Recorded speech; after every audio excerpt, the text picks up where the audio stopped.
Section 25. Under harness his heart then is hit indeed by sharpest shaft, and no shelter avails from foul behest of the hellish fiend. Him seems too little what long he possessed. Greedy and grim, no golden rings he gives for his pride. The promised future forgets he and spurns, with all God has sent him. Wonder wielder of wealth and fame, yet in the end it ever comes that the frame of the body fragile yields, fated falls, and there follows another who joyously the jewels divides, the royal riches, nor recks of his forbear. Ban then such baleful thoughts, Beowulf, dearest, best of men, and the better part choose. Prophet eternal, and temper thy pride, warrior famous, the flower of thy might lasts now a while, but ere long it shall be that sickness or sword thy strength shall minish, or fang of fire, or flooding billow, or bite of blade, or brandished spear, or odious age, or the eye's clear beam wax dull and darken. Death even thee in haste shall overwhelm, thou hero of war. So the Ring-Danes these half-years 100 I ruled, wielded 'neath welkin and warded them bravely, from mighty ones many o'er middle earth, from spear and sword, till it seemed for me no foe could be found under fold of the sky. Lo, sudden the shift! To me seated secure came grief for joy, when Grendel began to harry my home, the hellish foe. For those ruthless raids, unresting, I suffered heart-sorrow heavy. Heaven be thanked, Lord eternal, for life extended, that I on this head all hewn and bloody, after long evil, with eyes may gaze. Go to the bench now, be glad at banquet, warrior worthy. A wealth of treasure at dawn of day be dealt between us. Glad was the Geats' lord, going betimes to seek his seat as the sage commanded, afresh as before, for the famed in-battle, for the band of the hall was a banquet dight nobly anew. The night helm darkened, dust o'er the drinkers, the doughty ones rose, for the hoary-headed would hasten to rest, aged Scylding, and eager the Geat, shield-fighter sturdy, for sleeping yearned. Him wander-weary, warrior guest, from far a hall-thane heralded forth, who by custom courtly cared for all needs of a thane, as in those of old days warrior wanderers wont to have. So slumbered the stout heart. Stately the hall rose gabled and gilt, where the guests slept on, till a raven black the rapture of heaven blithe heart boded. Bright came flying, shine after shadow, the swordsmen hastened, athelings all were eager homeward, forth to fare, and far from thence the great-hearted guest would guide his keel. Bade then the hardy ones Hrunting be brought to the son of Ecglaf. The sword bade him take excellent iron, and uttered his thanks for it. Quoth that he counted it keen in battle, war-friend winsome, with words he slandered not edge of the blade. 'Twas a big-hearted man. Now eager for parting and armed at point, warriors waited, while went to his host that darling of Danes, the doughty atheling, to high seat hastened, and Hrothgar greeted. Beowulf spoke, bairn of Ecglaf, lo, we seafarers say our will, far come men, that we fain would seek Hygelac now. We here have found hosts to our heart. Thou hast harboured us well. If ever on earth I am able to win me more of thy love, O Lord of men, aught anew than I now have done, for work of war I am willing still. If it come to me ever across the seas, that neighbour foemen annoy and fright thee, as they that hate thee erewhile have used. Thousands then of thanes I shall bring, heroes to help thee.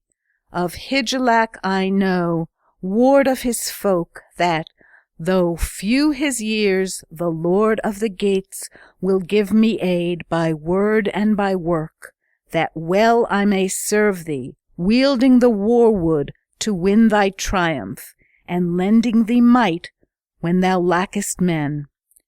If thy Hrethric should come to court of Gates, a sovereign's son, he will surely there find his friends. A far-off land each man should visit who vaunts him brave. Him then answering, Hrothgar spake, These words of thine the wisest God sent to thy soul. No sager counsel from so young in years ere yet have I heard. Thou art strong of main, and in mind art wary, art wise in words. I ween indeed, if ever it hap that Hrethel's heir by spear be seized, by sword grim battle, by illness or iron, thine elder and lord, people's leader, and life be thine, no seemlier man will the sea gates find at all to choose for their chief and king. For hoard god of heroes, if hold thou wilt thy kinsman's kingdom, thy keen mind pleases me, the longer the better, Beowulf loved. Thou hast brought it about that both our peoples, sons of the Geat and Speardane folk, shall have mutual peace, and from murderous strife, such as once they waged, from war refrain.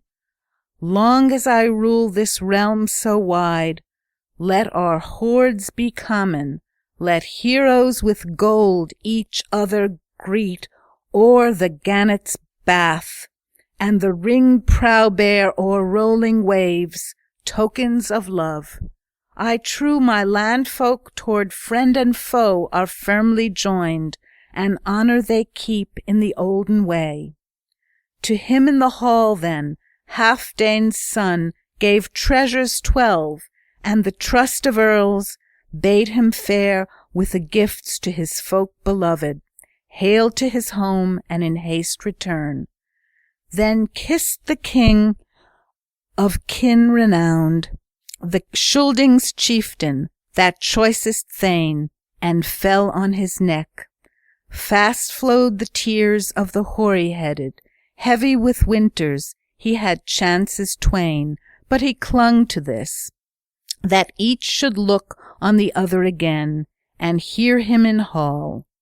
Was this hero so dear to him, his breast's wild billows he banned in vain. Safe in his soul a secret longing, locked in his mind, for that loved man burned in his blood.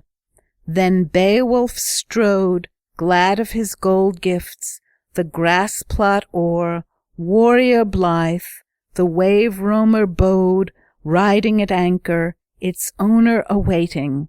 As they hastened onward, Hrothgar's gift they lauded at length. 'Twas a lord unpeered, every way blameless, till age had broken, it spareth no mortal his splendid might. Came now to ocean the ever-courageous hardy henchmen, their harness bearing, woven war-socks. The warden marked, trusty as ever, the earl's return. From the height of the hill no hostile words reached the guests as he rode to greet them, but welcome, he called to that weather clan as the sheen-mailed spoilers to ship marched on. Then on the strand, with steeds and treasure and armor, their roomy and ring-dight ship was heavily laden. High its mast rose over Hrothgar's hoarded gems. A sword to the boat-guard Beowulf gave, mounted with gold.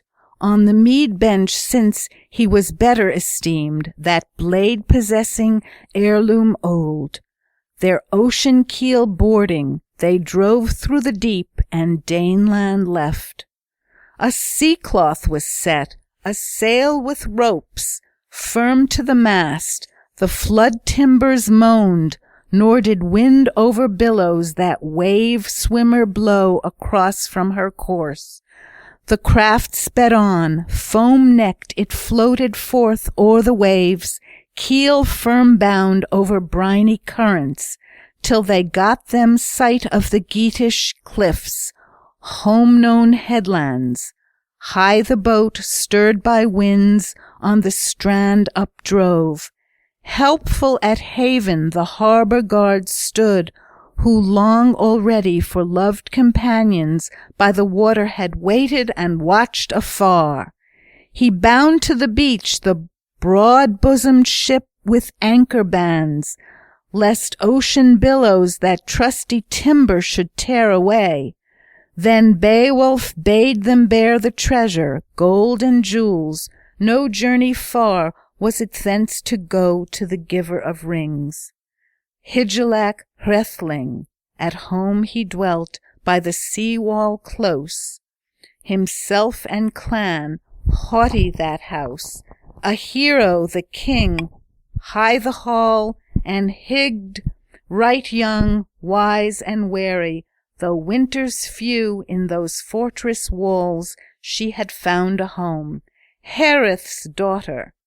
Nor humble her ways, nor grudged she gifts to the Geatish men of precious treasure. Not Thrith's pride showed she, folk-queen famed, or that fell deceit. Was none so daring that durst make bold, save her lord alone. Of the liegeman dear, that lady full in the face to look, but forged fetters he found his lot, bonds of death, and brief the respite. Soon as they seized him, his sword doom was spoken, and the burnished blade a baleful murder proclaimed and closed. No queenly way for woman to practice, though peerless she, that the weaver of peace from warrior dear by wrath and lying his life should reave. But Hemming's kinsmen hindered this. For over their ale men also told that of these folk horrors fewer she wrought, onslaughts of evil after she went, gold-decked bride, to the brave young prince, Atheling haughty, and Offa's hall, o'er the fallow flood at her father's bidding, safely sought where since she prospered, royal, throned, rich in goods, fain of the fair life fate had sent her, and leal in love to the lord of warriors. He of all heroes I heard of ever, from sea to sea, of the sons of earth, most excellent seemed. Hence Offa was praised for his fighting and feeing by far-off men. The spear-bold warrior, wisely he ruled over his empire. Ylmer woke to him, help of heroes, Hemming's kinsman, grandson of Garmund, grim in war. Hasten the hardy one, henchman with him, sandy strand of the sea to tread, and widespread ways. The world's great candle, sun shone from south. They strode along with sturdy steps to the spot they knew, where the battle-king young, his burg within, slayer of Ongentheow, shared the rings, shelter of heroes. To Hygelac, Beowulf's coming was quickly told, that there in the court the clansmen's refuge, The shield companions, sound and alive, hail from the hero play homeward strode. With haste in the hall, by highest order, room for the rovers was readily made. By his sovereign he sat, come safe from battle, kinsman by kinsman. His kindly lord he first had greeted in gracious form, with manly words. The mead dispensing, came through the high hall Hareth's daughter, winsome to warriors, wine cup bore to the hands of the heroes. Hygelac then his comrade fairly with question plied in the lofty hall, sore longing to know what manner of sojourn the sea-geats made. What came of thy quest, my kinsman Beowulf, when thy yearnings suddenly swept thee yonder, battle to seek o'er the briny sea, combat in Heorot? Hrothgar, couldst thou aid at all the honoured chief in his wide-known woes? With waves of care my sad heart seethed. I sore mistrusted my loved one's venture. Long I begged thee by no means to seek that slaughtering monster, but suffer the South Danes to settle their feud themselves with Grendel. Now God be thanked that safe and sound I can see thee now. Beowulf spake, the bairn of Ecgtheow. 'Tis known and unhidden, Hygelac lord, to many men, that meeting of ours, struggle grim between Grendel and me, which we fought on the field, where full too many sorrows he wrought for the Scylding victors, evils unending. These all I avenged. No boast can be from breed of Grendel any on earth, for that uproar at dawn from the longest lived of the loathsome race in fleshly fold. But first I went Hrothgar to greet in the hall of gifts, where Halfdane's kinsman high-renowned stood as my purpose was plain to him, assigned me a seat by his son and heir. The liegemen were lusty, my life days never such merry men over mead in hall have I heard under heaven. The high-born queen, people's peace-bringer, passed through the hall, cheered the young clansmen, clasps of gold, ere she sought her seat, to sundry gave. Off to the heroes, Hrothgar's daughter, to earls in turn, the ale-cup tendered. She whom I heard these hall companions Freawaru name, when fretted gold she proffered the warriors. Promised is she, gold-decked maid, to the glad son of Froda. Sage this seems to the Scyldings' friends. Kingdom's keeper, he counts it wise the woman to wed so and ward off feud, store of slaughter. But seldom ever, when men are slain, does the murder speak sink but briefest while, though the bride be fair. Nor haply will like it the Heathobard lord, and as little each of his liegemen all, when a thane of the Danes in that doughty throng goes with a lady along their hall, and on him the old-time heirlooms glisten hard and ring-decked. Heathobard's treasure, weapons that once they wielded fair, until they lost it at the linden play, liegemen leal, and their lives as well. Then over the ale on this heirloom gazing, some ash-wielder old, who has all in mind that spear-death of men. He is stern of mood, heavy of heart.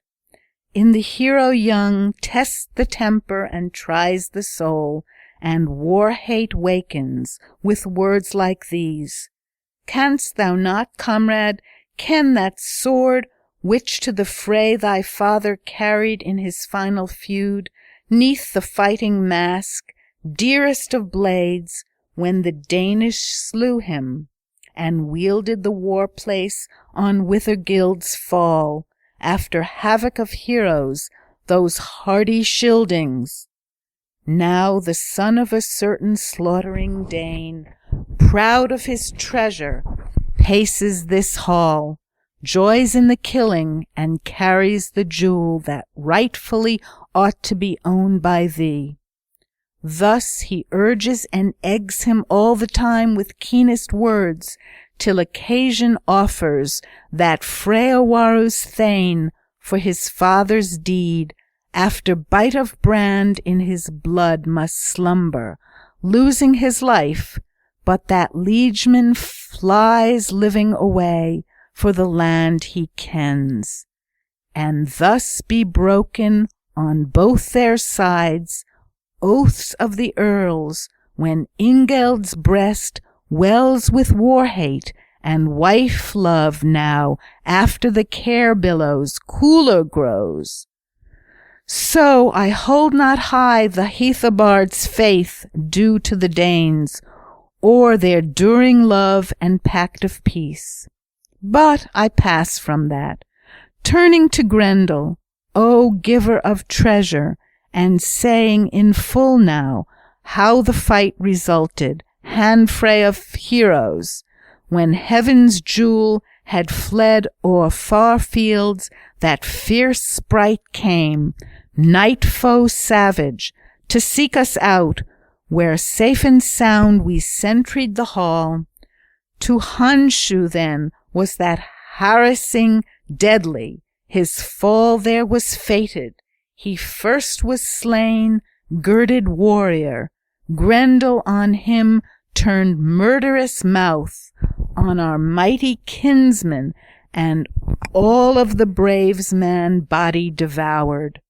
Yet none the earlier, empty-handed, would the bloody-toothed murderer, mindful of bale, outward go from the gold-decked hall. But me he attacked in his terror of might, with greedy hand grasped me.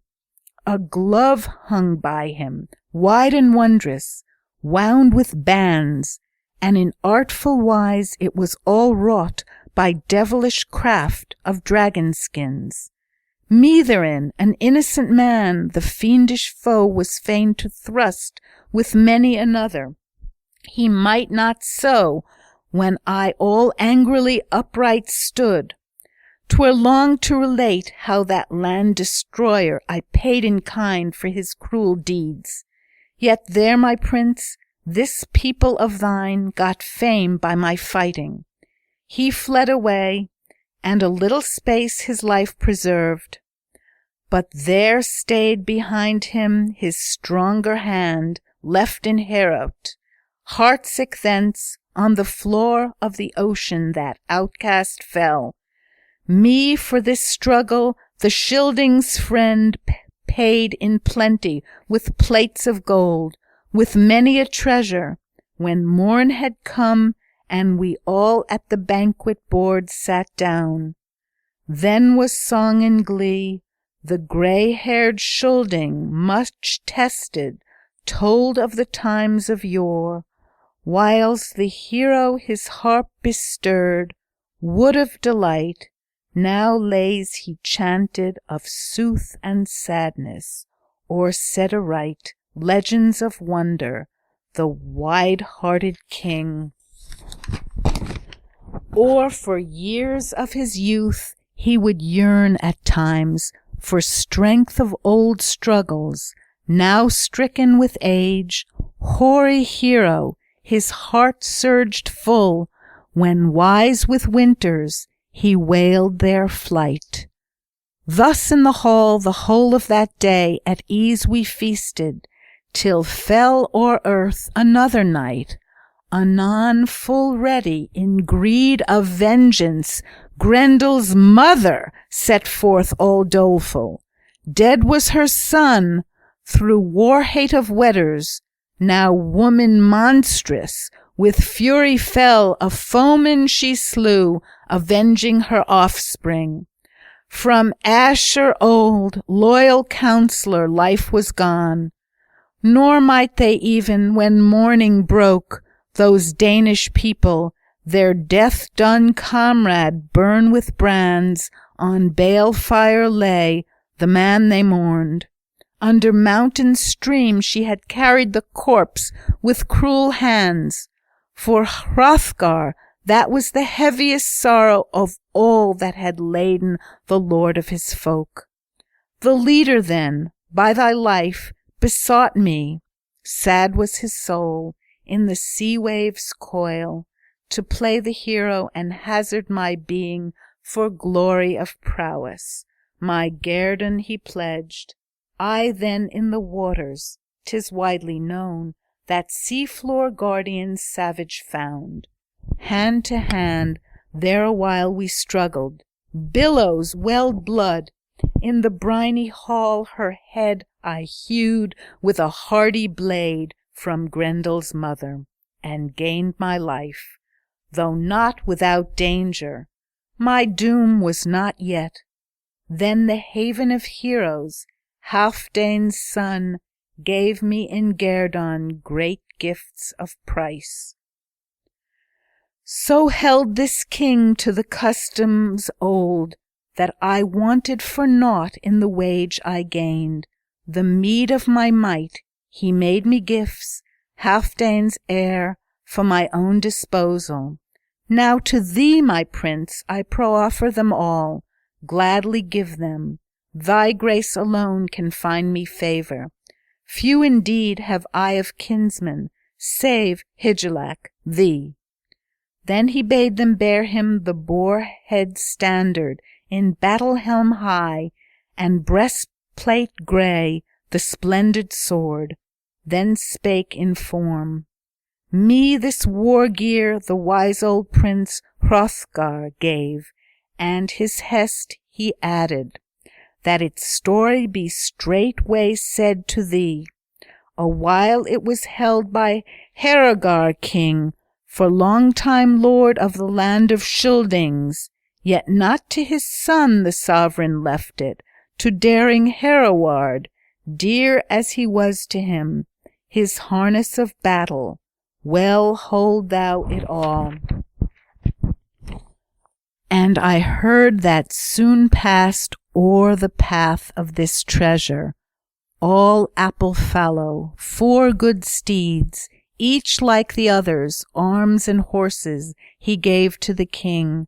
So should kinsmen be, not weave one another the net of wiles, or with deep-hid treachery death contrive for neighbour and comrade. His nephew was ever by hardy Hygelac held full dear, and each kept watch o'er the other's weal. I heard, too, the necklace to Hygd he presented, wonder-wrought treasure, which Wealhtheow gave him, sovereign's daughter.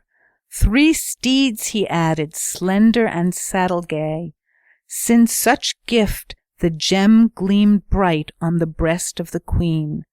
Thus showed his strain the son of Ecgtheow, as a man remarked for mighty deeds and acts of honour.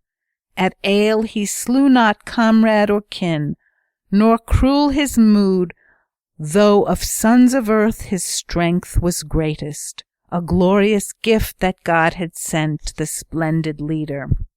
Long was he spurned and worthless by Geatish warriors held. Him at mead the master of clans failed full oft to favour at all. Slack and shiftless the strong men deemed him, profitless prince. But payment came to the warrior honoured for all his woes. Then the bulwark of earls bade bring within hardy chieftain, Hrethel's heirloom garnished with gold. No Geat e'er knew in shape of a sword a statelier prize. The brand he laid in Beowulf's lap, and of hides assigned him 7,000 with house and high seat. They held in common land alike by their line of birth, inheritance, home, but higher the king because of his rule over the realm itself. Now further it fell with the flight of years, with harryings horrid, that Hygelac perished, and Heardred too, by hewing of swords under the shield wall slaughtered lay, when him at the van of his victor folk sought hardy heroes, Heatho Shilfings, in arms o'erwhelming Hereric's nephew.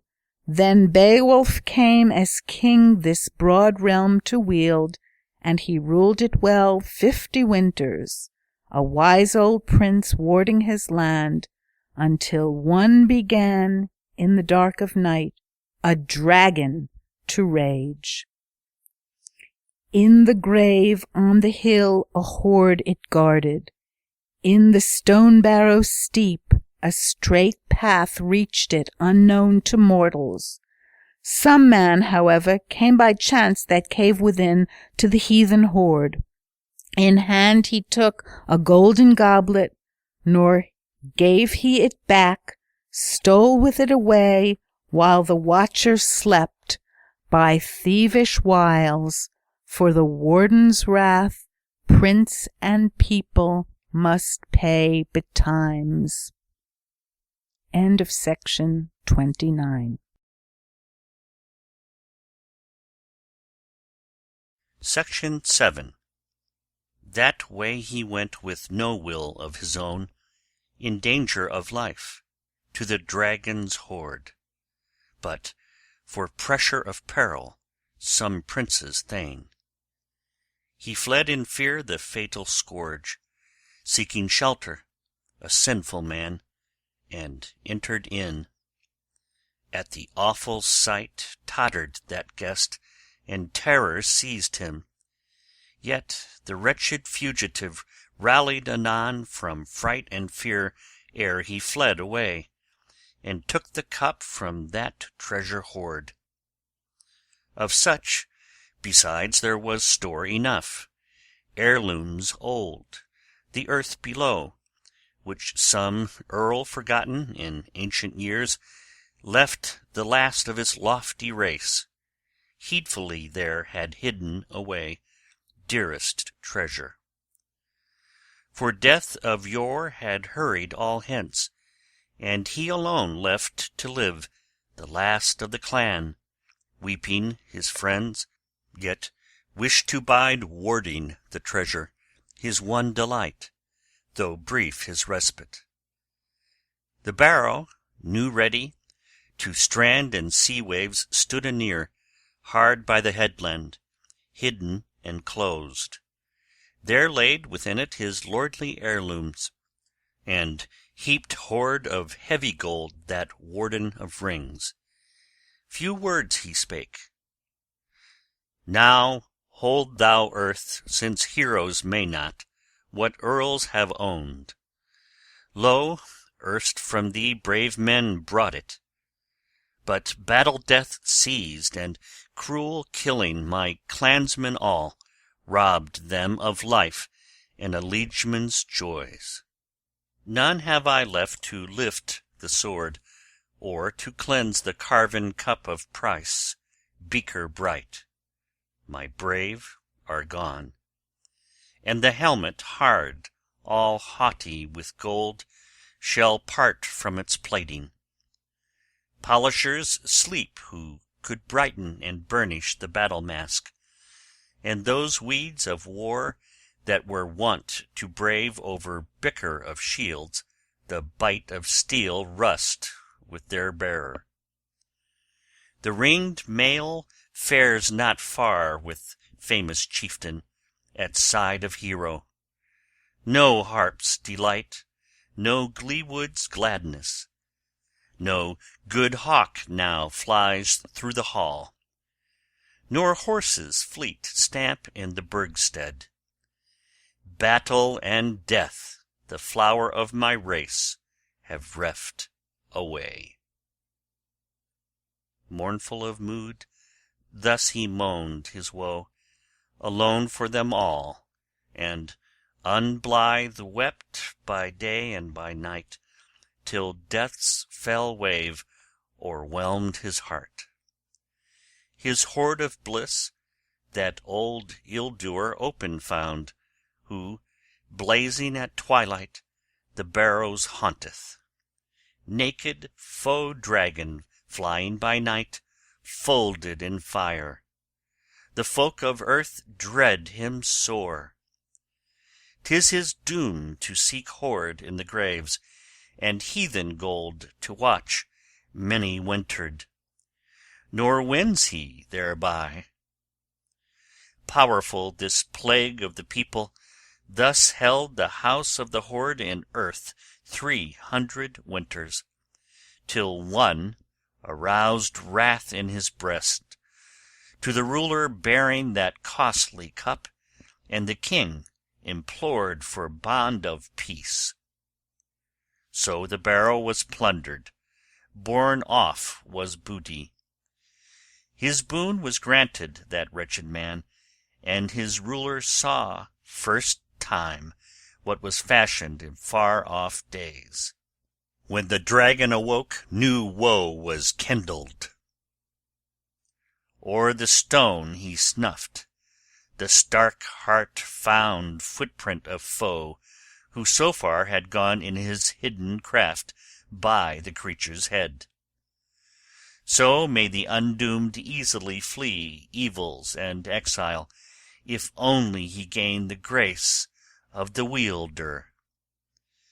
That warden of gold o'er the ground went seeking, greedy to find the man who wrought him such wrong in sleep.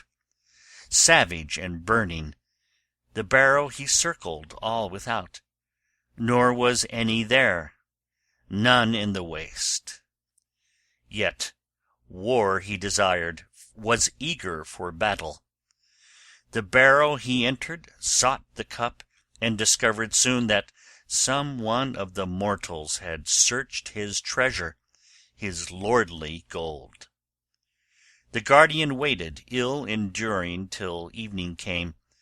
Boiling with wrath was the barrow's keeper, and fain with flame the foe to pay for the dear cup's loss. Now day was fled, as the worm had wished. By its wall no more was it glad to bide, but burning flew folded in flame, a fearful beginning for sons of the soil, and soon it came, in the doom of their lord, to a dreadful end. Then the baleful fiend its fire belched out, and bright homes burned. The blaze stood high, all landsfolk frighting. No living thing would that loathly one leave, as aloft it flew. Wide was the dragon's warring seen, its fiendish fury far and near, as the grim destroyer those Geatish people hated and hounded. To hidden lair, to its hoard it hastened at hint of dawn. Folk of the land it had lapped in flame, with bale and brand. In its barrow it trusted, its battling and bulwarks. That boast was vain. To Beowulf, then, the bale was told quickly and truly. The king's own home, of buildings the best, in brand waves melted, the gift throne of gates. To the good old man, sad in heart, 'twas heaviest sorrow. The sage assumed that his sovereign God he had angered, breaking ancient law, and embittered the Lord. His breast within with black thoughts welled, as his wont was never. The folk's own fastness that fiery dragon with flame had destroyed, and the stronghold all washed by waves. But the warlike king, prince of the waiters, plotted vengeance. Warriors' bulwark he bade them work all of iron, the earl's commander, a war-shield wondrous. Well he knew that forest wood against fire were worthless. linden could aid not. A Theling brave, he was fated to finish this fleeting life, his days on earth, and the dragon with him, though long it had watched o'er the wealth of the hoard. Shame he reckoned, sharer of rings, to follow the flyer afar with a host, a broad-flung band. Nor the battle feared he, nor deemed he dreadful the dragon's warring, its vigour and valour. Ventures desperate he had passed a plenty, and perils of war, contest crash, since, conqueror proud, Hrothgar's hall he had wholly purged, and in grapple had killed the kin of Grendel, loathsome breed. Not least was that of hand-to-hand fights with Hygelac fell, when the ruler of Geats, in rush of battle, lord of his folk in the Frisian land, son of Hrethel, by sword draughts died, by brands down beaten. Thence Beowulf fled, through strength of himself and his swimming power, though alone, and his arms were laden with 30 coats of mail, when he came to the sea. Nor yet might Hetwaras haughtily boast their craft of contest, who carried against him shields to the fight. But few escaped from strife with the hero to their homes. Then swam over ocean Ecgtheow's son, lonely and sorrowful, seeking his land, where Hygd made him offer of hoard and realm, rings and royal seat, reckoning not the strength of her son, to save their kingdom from hostile hordes after Hygelac's death. No sooner for this could the stricken ones in any wise move that atheling's mind over young Heardred's head as lord and ruler of all the realm to be. Yet the hero upheld him with helpful words, aided in honour, till, older grown, he wielded the Weder Geats. Wandering exiles sought him o'er the seas, the sons of Ohtere, who had spurned the sway of the Scylfing's helmet, the bravest and best that broke the rings, in Swedish land, of the sea-king's line, haughty hero. Hence Heardred's end. For shelter he gave them, sword-death came, the blade's fell blow, to bairn of Hygelac. But the son of Ogintheow sought again house and home when Heardred fell, leaving Beowulf lord of Geats, and gift seat's master, a good king he. The fall of his lord he was fain to requite in after days, and to Eadgils he proved friend to the friendless, and forces sent over the sea to the son of Ohtere, weapons and warriors. Well repaid he those care-paths cold, when the king he slew. Thus, safe through struggles, the son of Ecgtheow had passed a plenty, through perils dire, with daring deeds, till this day was come that doomed him now with the dragons to strive. With comrades 11, the lord of Geats, swollen in rage, went seeking the dragon. He had heard whence all the harm arose, and the killing of clansmen. That cup of price on the lap of the lord had been laid by the finder. In the throng was this one 13th man, starter of all the strife and ill, care-laden captive, cringing thence, forced and reluctant, he led them on till he came in ken of that cavern hall. The barrow delved near billowy surges, flood of ocean.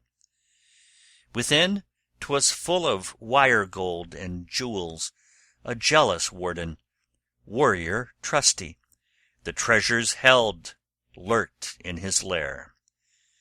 Nor light the task of entrance for any of the earth-born men.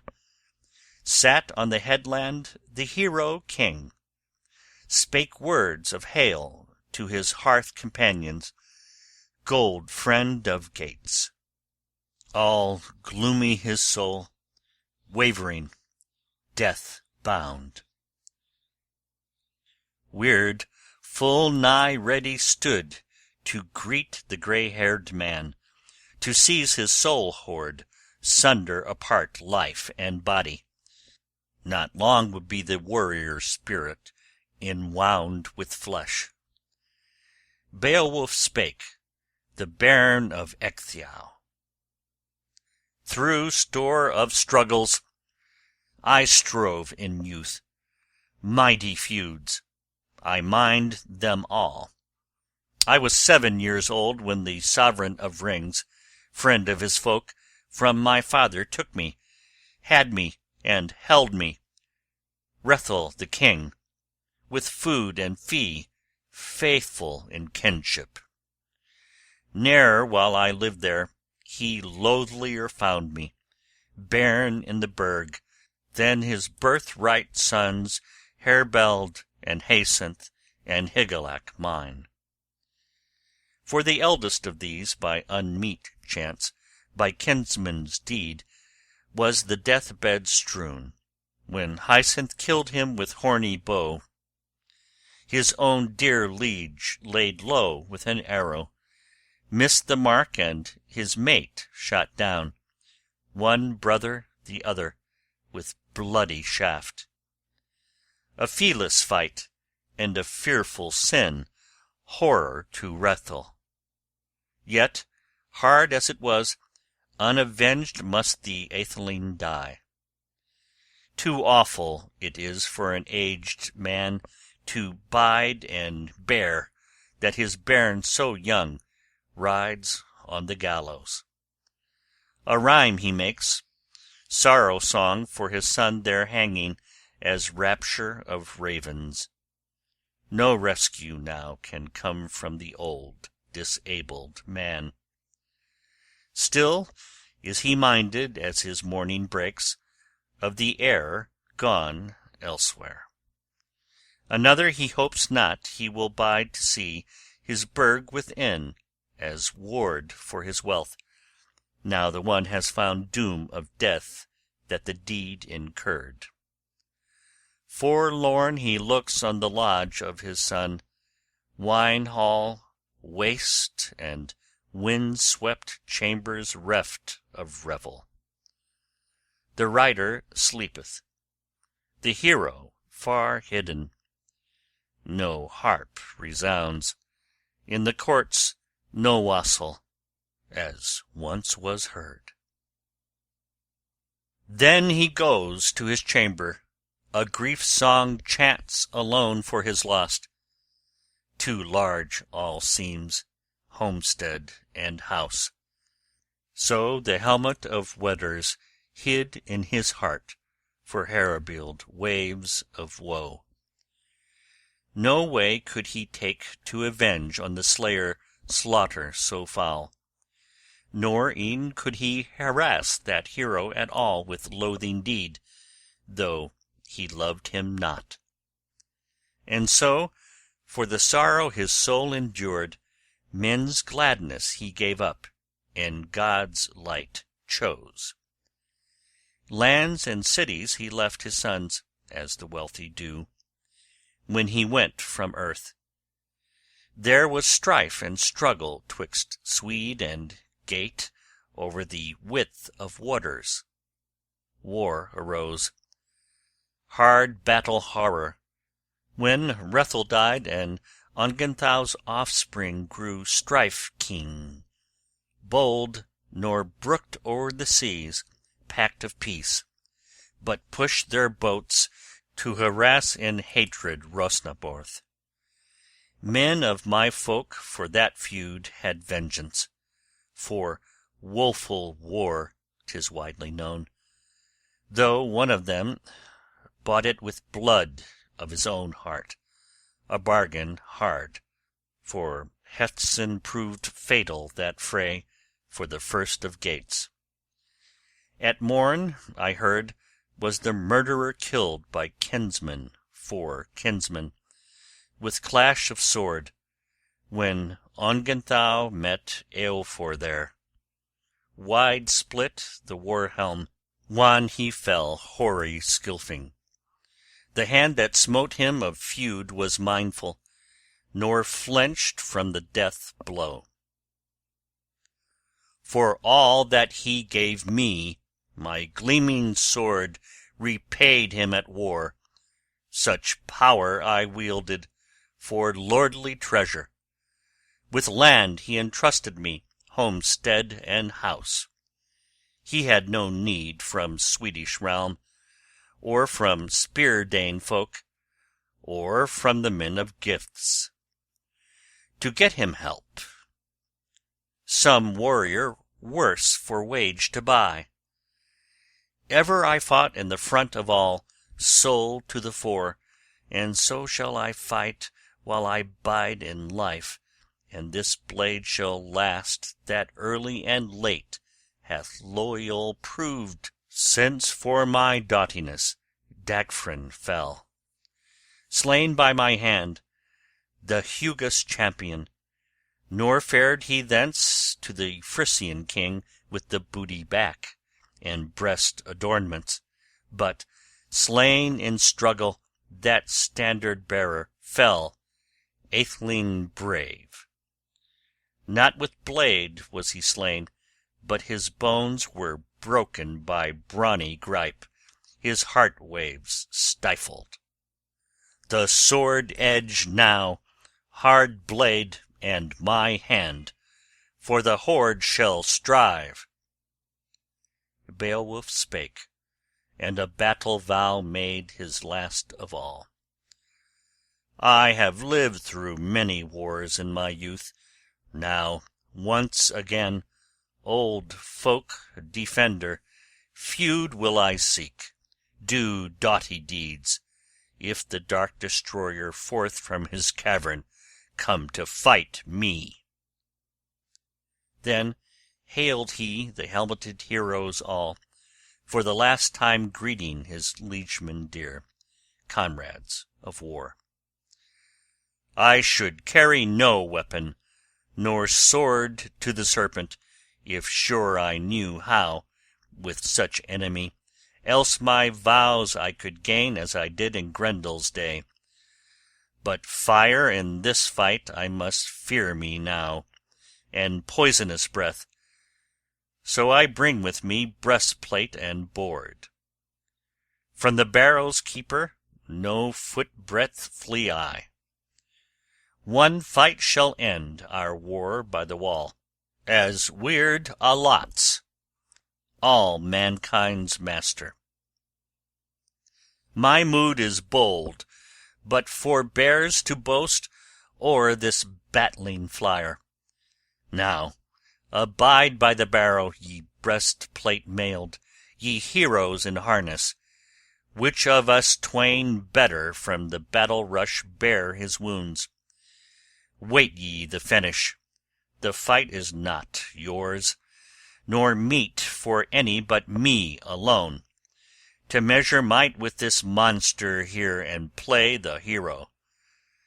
Hardily I shall win that wealth, or war shall seize, cruel killing, your king and lord. Up stood then with shield the sturdy champion, stayed by the strength of his single manhood, and hardy 'neath helmet his harness bore, under cleft of the cliffs, no coward's path. Soon spied by the wall that warrior chief, survivor of many a victory field, where foemen fought with furious clashings in arch of stone, and within a stream that broke from the barrow. The brooklet's wave was hot with fire. The hoard that way he never could hope unharmed to near, or endure those deeps, for the dragon's flame. Then let from his breast, for he burst with rage, the Wader Gate prince a word outgo. Stormed the stark heart, stern went ringing and clear his cry 'neath the cliff rocks grey. The hoard guard heard a human voice, his rage was enkindled. No respite now for pact of peace. The poisoned breath of that foul worm first came forth from the cave, hot reek of fight. The rocks resounded. Stout by the stone way his shield he raised, lord of the gates, against the loathed one, while with courage keen that coiled foe came seeking strife. The sturdy king had drawn his sword, not dull of edge, heirloom old, and each of the two felt fear of his foe, though fierce their mood. Stoutly stood with his shield high raised the warrior king, as the worm now coiled together amain. The mailed one waited. Now, spire by spire, fast sped and glided that blazing serpent. The shield protected, soul and body a shorter while, for the hero king than his heart desired. Could his will have wielded the welcome respite but once in his life. But Weird denied it, and victory's honours. His arm he lifted, lord of the gates, the grim foe smote with atheling's heirloom. Its edge was turned brown blade on the bone, and bit more feebly than its noble master had need of then, in his baleful stress. Then the barrow's keeper waxed full wild for that weighty blow, cast deadly flames, wide drove and far those vicious fires. No victor's glory the gate's lord boasted, his brand had failed, naked in battle, as never it should, excellent iron. 'Twas no easy path that Ecgtheow's honored heir must tread o'er the plain to the place of the foe, for against his will he must win a home elsewhere far, as must all men, leaving this lapsing life. Not long it was ere those champions grimly closed again. The hoard guard was heartened, high heaved his breast once more, and by peril was pressed again, enfolded in flames, the folk commander. Nor yet about him his bands of comrades, son of athelings, armed stood with warlike front. To the woods they bent them, their lives to save, but the soul of one with care was cumbered. Kinship true can never be marred in a noble mind. Wiglaf his name was, Weohstan's son, linden thane loved, the lord of Scilfings, Aelfr's kinsman. His king he now saw with heat under helmet hard oppressed. He minded the prizes his prince had given him, wealthy seat of Waegmund's line, and folk rights that his father owned. Not long he lingered. The linden yellow, his shield, he seized, the old sword he drew, as heirloom of Eanmund earth-dwellers knew it, who was slain by the sword edge, son of Ohtere. Friendless exiled, erst in fray killed by Weohstan, who won for his kin brown bright helmet, breastplate ringed, old sword of Jotun's, Onela's gift, weeds of war of the warrior's thane. battle gear brave. Though a brother's child had been felled, the feud was unfelt by Onela.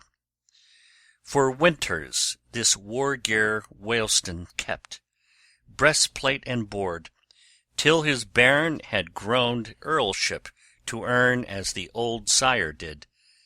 Then he gave him, mid gates, the gear of battle, portion huge, when he passed from life, fared aged forth. For the first time now, with his leader lord, the liegeman young was bidden to share the shock of battle. Neither softened his soul, nor the sire's bequest weakened in war. So the worm found out when once in fight the foes had met. Wiglaf spake, and his words were sage, sad in spirit. He said to his comrades, I remember the time when mead we took, what promise we made to this prince of ours in the banquet hall, to our breaker of rings. For gear of combat to him give requital, for hard sword and helmet, if hap should bring stress of this sort. Himself who chose us from all his army to aid him now, urged us to glory, and gave these treasures, because he counted us keen with the spear and hardy neath helm, though this hero work our leader hoped unhelped and alone to finish for us. Folk defender, who hath got him glory greater than all men for daring deeds. Now the day is come that our noble master has need of the might of warriors stout. Let us stride along the hero to help, while the heat is about him glowing and grim. For God is my witness, I am far more fain the fire should seize along with my lord these limbs of mine. Unsuiting it seems our shields to bear homeward hence, save here we essay to fell the foe and defend the life of the Weders' lord. I wot 'twere shame on the law of our land, if alone the king out of Geatish warriors woe endured and sank in the struggle. My sword and helmet, breastplate and board, for us both shall serve. Through slaughter reek strode he to succour his chieftain, his battle helm bore, and brief words spake. Beowulf dearest, do all bravely, as in youthful days of yore thou vowedst, that while life should last thou wouldst let no wise thy glory droop. Now, great in deeds, atheling steadfast, with all thy strength, shield thy life. I will stand to help thee. At the words the worm came once again, murderous monster mad with rage, with fire billows flaming, its foes to seek, the hated men. In heat waves burned that board to the boss, and the breastplate failed to shelter at all the spear-thane young. Yet quickly under his kinsman's shield went eager the earl, since his own was now all burned by the blaze. The bold king again had mind of his glory. With might his glaive was driven into the dragon's head, blow nerved by hate. But Naegling was shivered, broken in battle was Beowulf's sword, old and grey. 'Twas granted him not that ever the edge of iron at all could help him at strife. Too strong was his hand, so the tale is told, and he tried too far with strength of stroke all swords he wielded, though sturdy their steel. They steaded him not. Then for the third time thought on its feud that folk-destroyer, fire-dread dragon, and rushed on the hero, where room allowed. Battle grim, burning, its bitter teeth closed on his neck, and covered him with waves of blood from his breast that welled. End of Section 7. Section 8. 'Twas now, men say, in his sovereign's need that the Earl made known his noble strain, craft and keenness and courage enduring. Heedless of harm, though his hand was burned, hardy-hearted he helped his kinsman. A little lower the loathsome beast he smote with his sword. His steel drove in bright and burnished, that blaze began to lose and lessen. At last the king wielded his wits again, war-knife drew, a biting blade by his breastplate hanging, and the wedder's helm smoke that warm asunder, felled the foe, flung forth its life. So had they killed it, kinsmen both, athelings twain. Thus an earl should be in danger's day. Of deeds of valour this conqueror's hour of the king was last, of his work in the world. The wound began which that dragon of earth had erst inflicted to swell and smart, and soon he found in his breast was boiling, baleful and deep, pain of poison. The prince walked on, wise in his thought, to the wall of rock, then sat and stared at the structure of giants where arch of stone and steadfast column upheld for ever that hall and earth. Yet here must the hand of the henchman peerless lave with water his winsome lord, the king and conqueror covered with blood, with struggle spent, and unspan his helmet. Beowulf spake in spite of his hurt, his mortal wound. Full well he knew his portion now was past and gone of earthly bliss, and all had fled of his file of days, and death was near. I would fain bestow on son of mine this gear of war, were given me now that any heir should after me come of my proper blood. This people I ruled 50 winters. No folk-king was there, none at all, of the neighbouring clans, who war would wage me with warriors' friends, and threaten me with horrors. At home I bided what fate might come, and I cared for mine own. Feuds I sought not, nor falsely swore ever on oath. For all these things, though fatally wounded, fain am I. From the ruler of man no wrath shall seize me, when life from my frame must flee away for killing of kinsmen. Now quickly go and gaze on that hoard 'neath the hoary rock. Wiglaf loved, now the worm lies low, sleeps, heartsore of his spoil bereaved. And fare in haste, I would fain behold the gorgeous heirlooms, golden store, have joy in the jewels and gems, lay down softlier for sight of this splendid hoard my life and lordship I long have held. I have heard that swiftly the son of Weohstan, at wish and word of his wounded king, war-sick warrior, woven mail-coat, battle-sark, bore 'neath the barrow's roof. Then the clansman keen, of conquest proud, passing the seat, saw store of jewels and glistening gold the ground along.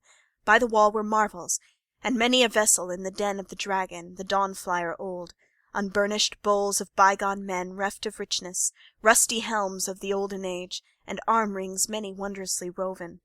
Such wealth of gold, booty from barrow, can burden with pride each human wight, let him hide it who will. His glance, too, fell on a gold-wove banner, high o'er the hoard, of handiwork noblest, brilliantly broidered. So bright its gleam, all the earth-floor he easily saw, and viewed all these vessels. No vestige now was seen of the serpent. The sword had taken him. Then I heard the hill of its hoard was reft, old work of giants, by one alone.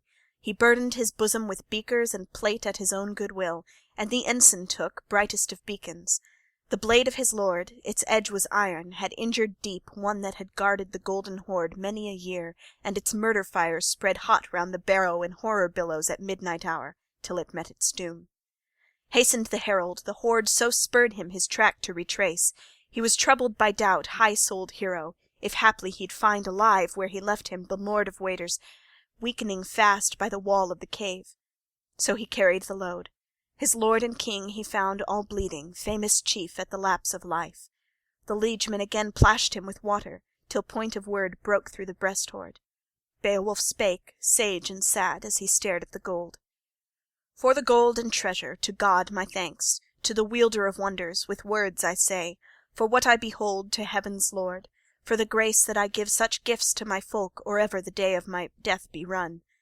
Now I've bartered here for booty of treasure the last of my life, so look ye well to the needs of my land. No longer I tarry. A barrow bid ye the battle-fand raise for my ashes.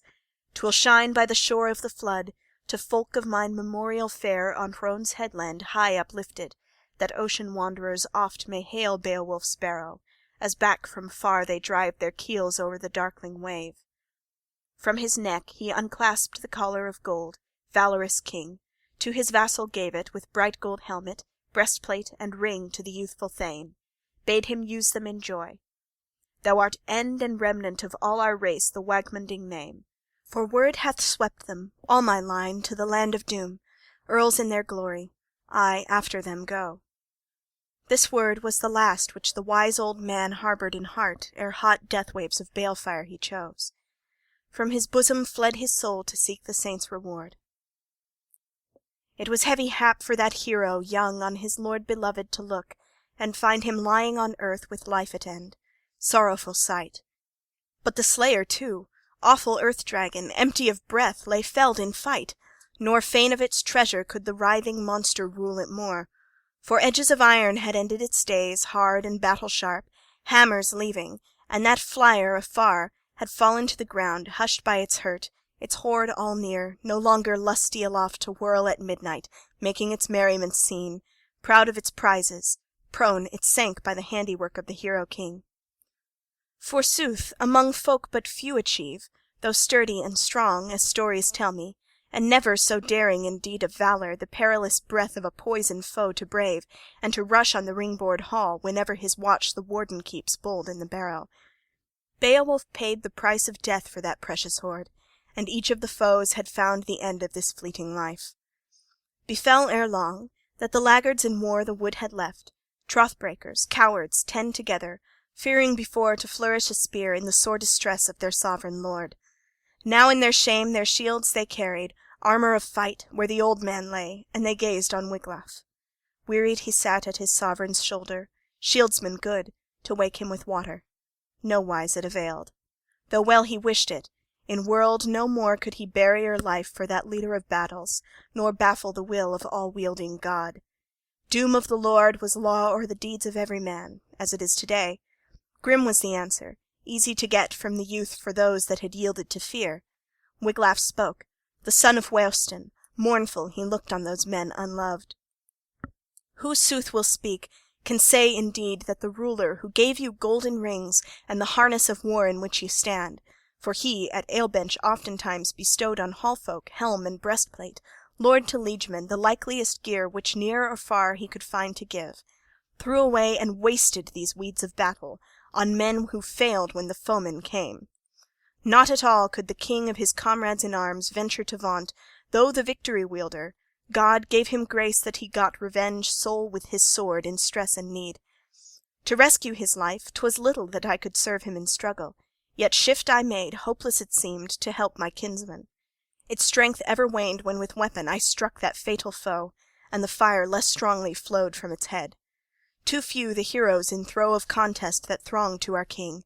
Now gift of treasure and girding of sword, joy of the house and home delight shall fail your folk. His freehold land every clansman within your kin shall lose and leave, when lords high-born hear afar of that flight of yours, a fameless deed. Yea, death is better for liegemen all than a life of shame. That battle-toil bade he at Burg to announce, at the fort on the cliff, where full of sorrow all the morning earls had sat, daring shieldsmen, in doubt of twain, would they wail as dead, or welcome home their lord beloved? Little kept back of the tidings knew, but told them all the herald that up the headland rode. Now the willing giver to wetter folk in death-bed lies, the lord of Geats on the slaughter-bed sleeps by the serpent's deed, and beside him is stretched that slayer of men with knife-wounds sick, no sword availed on the awesome thing in any wise to work a wound.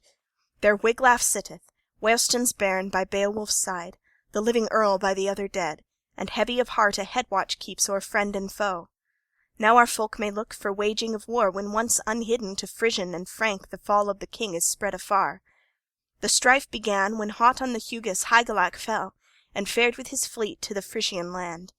Him there the Hetwaras humbled in war, plied with such prowess their power overwhelming, that the bold in battle bowed beneath it, and fell in fight. To his friends nowise could that earl give treasure, and ever since the Merowings' favour has failed us wholly, nor aught expect I of peace and faith from Swedish folk. 'Twas spread afar how Ongentheow reft at Ravenswood hike and wrestling of hope and life, when the folk of Geats for the first time sought in wanton pride the warlike Skilfings. Soon the sage old sire of Ohtere, ancient and awful, gave answering blow. The sea-king he slew, and his spouse redeemed, his good wife rescued, though robbed of her gold, mother of Ohtere and Onela.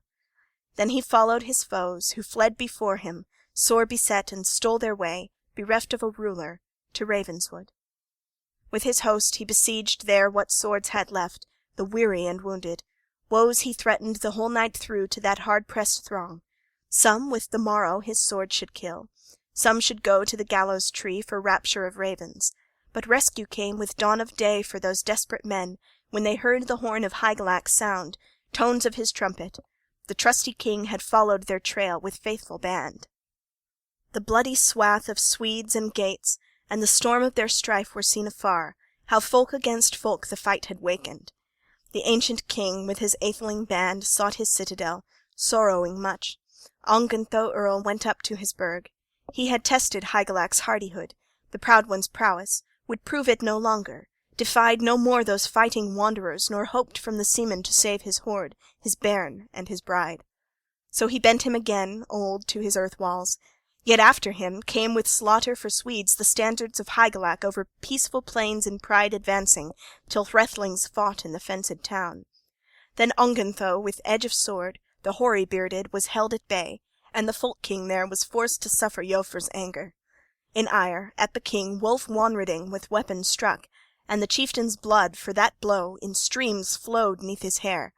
No fear felt he, stout old Skilfing, but straightway repaid in better bargain that bitter stroke, and faced his foe with fell intent. Nor swift enough was the son of Wonred answer to render the aged chief. Too soon on his head the helm was cloven. Blood bedecked he bowed to earth, and fell adown. Not doomed was he yet, and well he waxed, though the wound was sore. Then the hardy Hygelac Thane, when his brother fell, with broad brand smote, giant's sword crashing through giant's helm across the shield wall. Sank the king, his folk's old herdsman, fatally hurt. There were many to bind the brother's wounds, and lift him, fast as fate allowed, his people to wield the place of war. But Eofor took from Ongentheow, earl from other, the iron breastplate, hard sword hilted, and helmet too, and the hoar chief's harness to Hygelac carried, who took the trappings, and truly promised rich fee mid folk, and fulfilled it so. For that grim strike gave the Geatish lord, Hrethel's offspring, when home he came, to Eofor and Wulf a wealth of treasure. Each of them had 100,000 in land and linked rings, nor at less price reckoned mid-earth men such mighty deeds, and to Eofor he gave his only daughter, in pledge of grace, the pride of his home. Such is the feud, the foeman's rage, death-hate of men. So I deem it sure that the Swedish folk will seek us home for this fall of their friends, the fighting Skilfings.